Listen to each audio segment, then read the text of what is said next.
Fukushima comme au premier jour de la catastrophe. Pourquoi des fumées, qu'elles soient noires, blanches ou grises, s'échappent-elles encore des réacteurs? Ça veut dire probablement qu'il y a des éventage, c'est-à-dire des libérations de vapeur radioactive pour éviter que la pression ne monte dans les réacteurs, ce qui entraînerait une explosion du réacteur. Les radiations détectées aux alentours de la centrale sont tantôt élevées, tantôt basses. Comment expliquer de telles fluctuations? La radioactivité monte s'il y a libération de vapeur radioactive.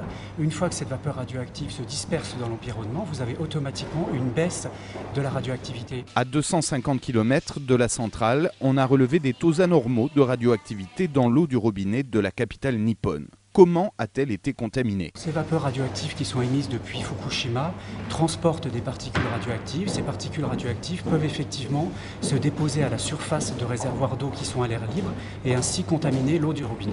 Près de 2 semaines après le tsunami, le pire est-il derrière nous?